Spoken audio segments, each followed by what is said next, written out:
Welcome in .cool. It's an unavoidable fact that the planet and mankind face certain disasters and catastrophes in the future. Many of you are already aware of things like climate change, volcanoes, earthquakes, and other possible natural disasters. While those things will inevitably cause disasters in the future, there are even bigger threats that humanity currently faces. It is very possible that a global catastrophic event could damage human well-being on a global scale, and even destroy modern civilization. These are the kinds of events that could permanently and drastically damage humanity's potential. Let's face it, no matter what happens, the planet Earth is going to be around for a long time, but that doesn't mean that life will continue to exist on the planet as we know it. Humanity faces something called existential risks, and those risks are not just big disasters. We're talking about ones that could end civilization. Over the past few centuries, we have either discovered or created new existential threats, and with this in mind, we should expect others to appear. The doomsday clock is a symbolic clock that represents the likelihood of a man-made global catastrophe, and as you probably guessed by now, midnight on the clock equals total global catastrophe. In 1947, the clock's original setting was 7 minutes to midnight. It's since then been set backwards and forwards 23 times, and in 1991, the clock had 17 minutes. The smallest ever number of minutes to midnight was set first in 1953 when the United States and the Soviet Union began testing hydrogen bombs, and more recently in 2018 following the failure of world leaders to address tensions that related to nuclear weapons and climate change. But this isn't about climate change. The threat of a nuclear war has become greater now than ever. Only 2 nuclear weapons have been used in war so far, the Hiroshima and Nagasaki bombs used in World War II, and nuclear stockpiles are down since the Cold War. But despite this, it would be a mistake to think that nuclear war isn't possible. In fact, it might not be improbable. The Cuban Missile Crisis was the closest we've ever come to an all-out nuclear war. If we were to assume that one such event occurs every 69 years and that there's a 1 in 3 chance that it might go all the way to a full-scale nuclear war, the chance of such a catastrophe increases, about 1 in 200 per year. The other thing about nuclear war that is often exaggerated is fallout from the weapons. Locally, they are potentially deadly, but globally it would be a relatively limited problem. In fact, cobalt bombs are proposed as a doomsday weapon that would wipe out everyone with radioactive fallout. However, these weapons are hard and very expensive to build and just barely physically possible. That means if another country had a chance to land a nuclear strike on another country before they could launch a counterattack, they might do this.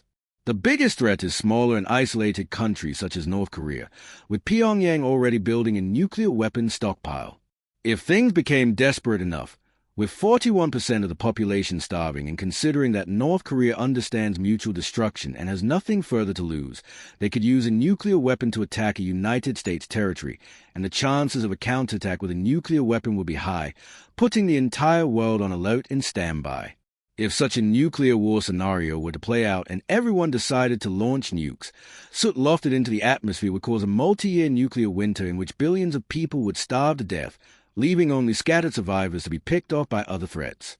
But it's not only nuclear weapons that we need to worry about. It's an almost well-known fact that natural pandemics have wiped out more people than wars. However, natural pandemics are unlikely to be an existential threat because there are usually some people who are resistant to pathogen. What we're talking about is a deliberate manufacture and spread of disease that could wipe out humanity as we know it. A deliberately bioengineered pandemic could be made almost by any country with the technology that exists today. Technological advances in biotechnology have made the manipulation of genetic makeup of organisms from bacteria to humans faster, cheaper, and easier. There have been big advances in 3 specific emerging technologies: additive manufacturing or 3D printing, artificial intelligence, and robotics. This could be used to develop or produce biological weapons and their delivery systems. These advances could also produce new possibilities for biological weapon use and increase the exposure of digitized biological data and operating parameters to cyber attacks. The big problem is that all 3 technologies are difficult to control, not least due to their dual-use nature, their digitization, and the fact that they are mainly developed by civilian and private sectors. Luckily, for now, the expertise required to exploit these technologies for the purpose of developing and producing biological weapons remains significant and continues to pose a barrier to most actors. The number of fatalities from bioweapon attacks and epidemic outbreaks is what is called a power law distribution. Most attacks have few victims, but a few of those attacks have wiped out many. And while we're on the subject of artificial intelligence, it should be known that one of the existential threats that face humanity is superintelligence. Intelligence is a powerful thing, but the problem is intelligent entities are good at achieving their goals. But if the goals are badly set, they can use their power to cleverly achieve disastrous ends. There is no reason to think that intelligence itself will make something behave nicely and morally. In fact, it is possible to prove that certain types of superintelligent systems would not obey moral rules even if they were true. But there's another problem that could be worse. Trying to explain things to an artificially intelligent being or system could find us running into profound practical and philosophical problems. It is possible that software-based intelligence could very quickly go from below human intelligence to frighteningly powerful overnight. The reason for this is that AI may scale in different ways from biological intelligence. It can run fast on faster computer systems. Parts can be distributed on more computers. Different versions of software can be tested and updated on the fly, and new algorithms incorporated can give a jump to performance. It is proposed that an intelligence explosion could occur when software becomes good enough to make better software on its own.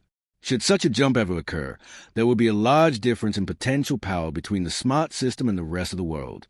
This, of course, has a clear potential for disaster if the goals are badly set.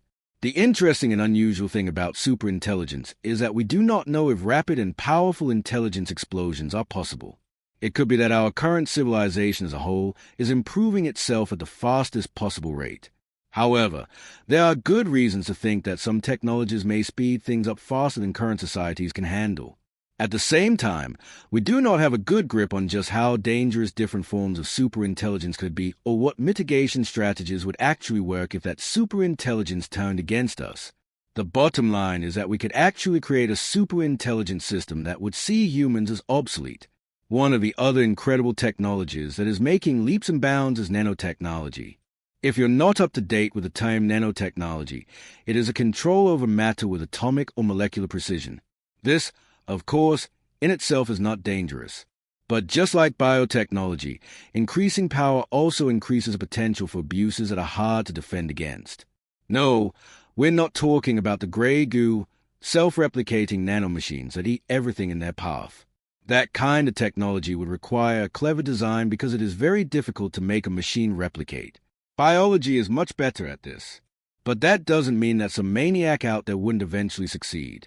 The biggest risk is that atomically precise manufacturing is ideal for rapid, cheap manufacturing of things like weapons, where anyone could print large amounts of autonomous or semi-autonomous weapons that could include weapon facilities that build themselves. Nanoweapons, of course, would be small precision things, miniature weapons like flying smart poison darts that act like a nerve gas agent but instead seek out its victims. Imagine tiny flying nanorobots which could be used as surveillance systems for keeping populations obedient. There could even be ways of getting nuclear proliferation and climate engineering into the hands of anyone that wants it. The future of nanotechnology looks like it could be incredibly disruptive because it can give us whatever we wish for. But there is something else that many other people have failed to realize, and that is the unsettling possibility that there is something out there waiting for us that is very deadly, and yet we haven't a clue about it. Something completely unknown. It could be a deadly ancient virus trapped beneath millions of years of melting ice, or some other catastrophic event could happen, such as a massive solar storm or a supervolcano eruption. The silence in the universe could be evidence for many things. The absence of aliens could be due to life or intelligence being extremely rare, or it's possible that intelligent life always ends up wiping itself out, as it looks like we're about to do. That said, the decline in global biomass of wild mammals is currently a staggering 82%. Everyone is aware of climate change and asteroid impacts, and you may be wondering why they aren't mentioned in this video. Even though climate change seems like a really scary thing, it's unlikely to make the entire planet uninhabitable. Asteroids could certainly wipe us out, as it did most of the dinosaurs 65 million years ago, but we would have to be very unlucky.